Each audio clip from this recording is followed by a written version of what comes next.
This is the conclusion of part 3, the World Tree, Stumps, and the Song of Eden. So when we left, we were talking about Yggdrasil and how Yggdrasil is actually a toroidal field. And this is the center of it. This is the top where the branches are coming out. This is the bottom, right? This is the trunk. But it's energetic. It's a toroid. It's the center of the torus. They knew it all the way back then. So Yggdrasil is not wood, but field. Yggdrasil isn't describing wood at all. It's describing the torus field. The trunk is the plasma axis, the dielectric column rising through the earth. The roots are the lower torus pulling inward, the implosion. The branches or the canopy are the upper torus, the blooming outward. The nested realms are the concentrated rings. So Midgard or whatever realm you want to say, but they're actually different dimensional realms going towards the center singularity. At the heart, right in the center of the toroidal field, that is where the black hole singularity is as well that I keep talking about. That's projecting this entire field. Nested realms.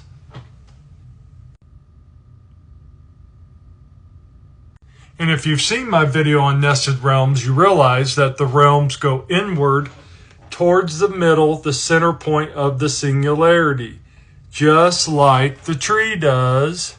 Same thing, bubble, nested realms, bubbles, bubble down here. So the sun and moon are localized in our membrane.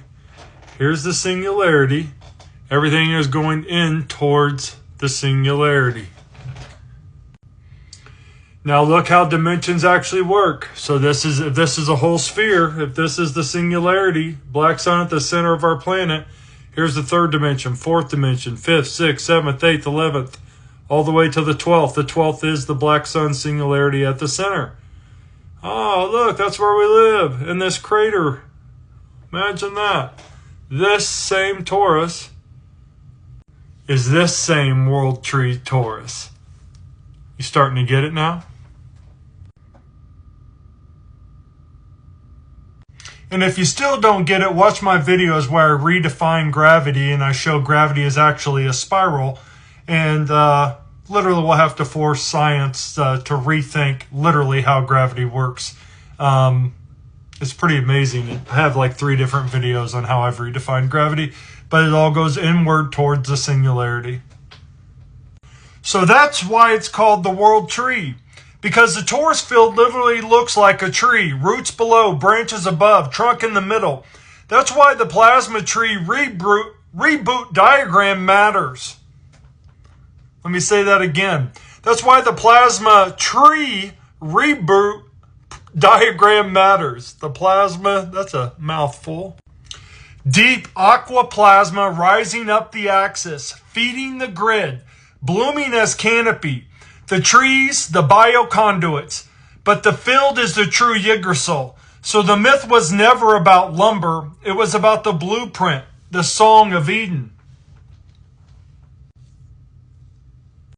So anyways, going back now. So once I realized and I saw that all these mountain ranges were lining up with all these trees, right? All these diameters within the diameter of the tree itself. If it was cut down from the bottom, all of these mountain ranges were lining up. All right, you see them all? Now, they're all not trees. They're all not world trees. Stumps, flat tops, columnar fibers, bark ranges, Lebanon, Uluru, Romania, and South Africa. Bodies, the rocks were alive. Actual ranges were their actual bodies. Ranges shaped like beings, proto-giants, or titans. The Alps, Rockies, or Himalayas. They're on here.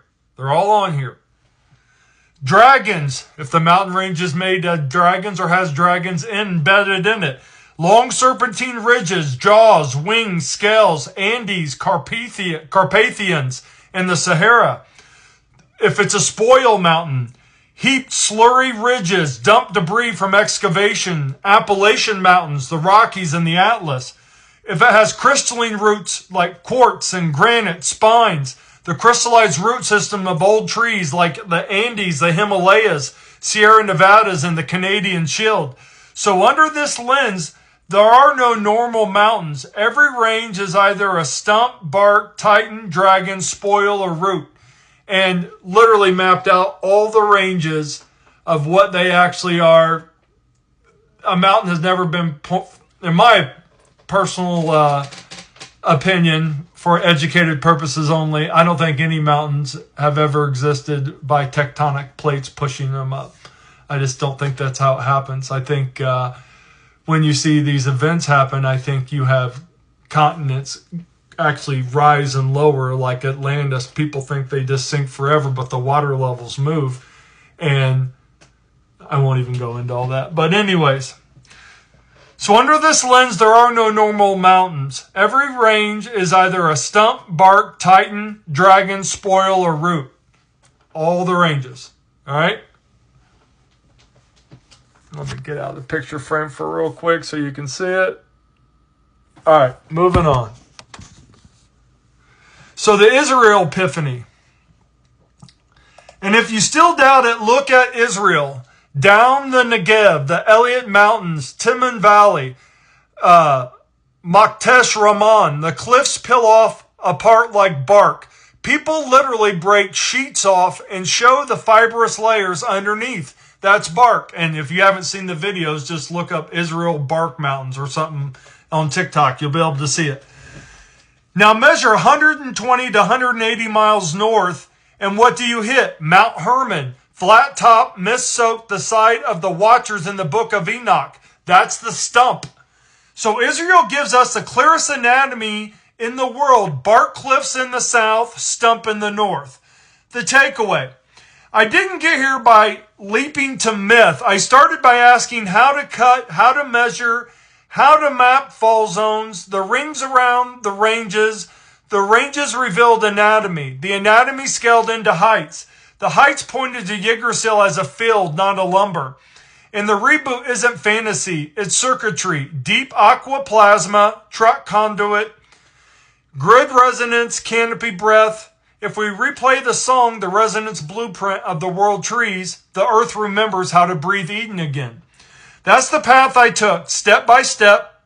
The Great Lakes showed us excavation. The slurry flood showed us as burial. And now the world trees show us as the living architecture that once oxygenated the planet. This is the end of part 3, and the next step will be learning how to play the song again. Here's a different map that I made with it.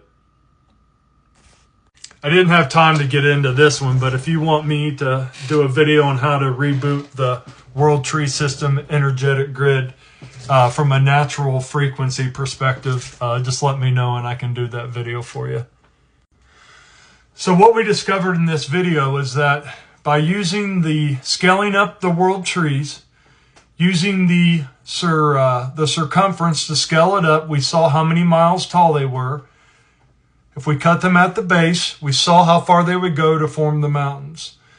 Out of the 10 world trees, 8 of them showed where the mountain ranges were that formed by the trees collapsing. The other 2 that didn't, like I said, those were the heart of trees, which tells me those were a lot older trees. I think those, if you've seen my flood series or my flood video where I talk about the different floods, how each flood happened, I think some trees that caused the floods, these world trees that were cut, I think some of those were cut earlier. And I think that those are older remnants of the first flood, whereas these other ones aren't as old. The other thing that I think it could be is that they are different types of tree, indigenous tree themselves. So maybe they fossilize or petrify differently than the other world trees. Those were just some ideas of why they might be that way as well. So this is the end of part 3. And I was just going to end it here, but I'm going to give you a part 4 because I just keep making new discoveries. So part 4 will be on the Millennial Reign, Tartaria, architecture, energy grid versus the Saturnalia. Have a good one.